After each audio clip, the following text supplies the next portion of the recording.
boat stayed above. The divers entered the water, the reef disappeared below them. From the surface, the first few minutes may have looked ordinary, because nothing about a calm ocean tells you what is happening underneath it. As they descended, the bright Maldives water changed around them, and somewhere below, the dive was moving towards a cave. That cave sits 50 meters deep. At that depth, the dive is already serious before the cave is even considered. A diver is breathing through gas faster. Time matters more. The body is under pressure. The return to the surface cannot be treated casually. But the cave made the situation much more dangerous, because now the group did not just have to come up. They first had to come out. The cave system was described as 3 chambers connected by narrow passages. That kind of layout can feel deceptive. A chamber can give a diver space. It can make the dive feel controlled. But the passage into that chamber becomes the thing that matters most, because once the diver goes through it, that same passage is now the way back. On the way out, after time has passed, after gas has been used, after stress has built, and after visibility may have changed, that same passage can feel completely different. At some point, the group did not return. At first, a late return does not always mean disaster. A dive can run long. A group can take longer at decompression stops. Current can move divers away from the boat.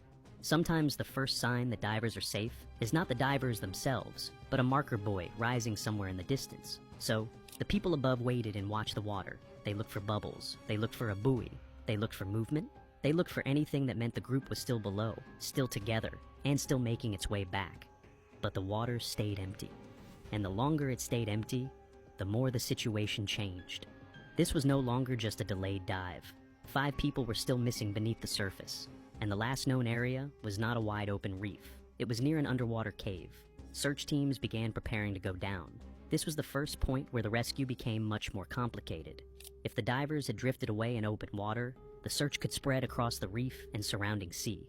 But if they had entered the cave, the search was no longer wide. It was narrow, it was deep, and it meant sending people toward the same place where the group had disappeared. The first searchers descended toward the cave area. Above them, the Maldives still looked calm, but below, the search was closing in on a darker opening in the reef.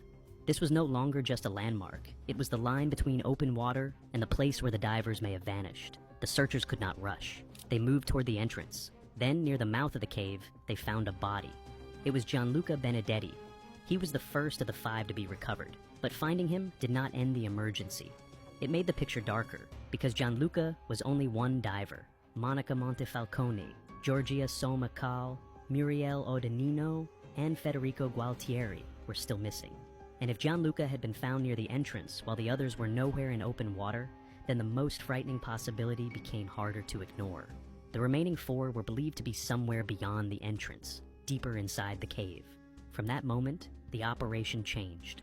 The cave entrance was no longer just the place where one body had been found. It became the starting point of a much more dangerous recovery. The first task was to understand the entrance and mark the area. Teams had to know where the route began, how deep the access point was, how far they could safely go, and how much time each diver had before the dive itself became dangerous. So the operation moved in attempts. A team would descend, check what it could, then come back. The surface team would reassess. Then another attempt would be prepared. Each dive pushed the search slightly forward, but each dive also carried risk because the cave was not giving them a simple path to the missing divers. Among the men involved in the recovery effort was Mohammed Mehudi, a military diver with the Maldives National Defense Force. He was not part of the Italian group. He had not gone into the cave for exploration. He entered the story after the disaster had already happened, when the mission had shifted from waiting for missing divers to trying to reach people believed to be trapped or lost inside a deep underwater cave.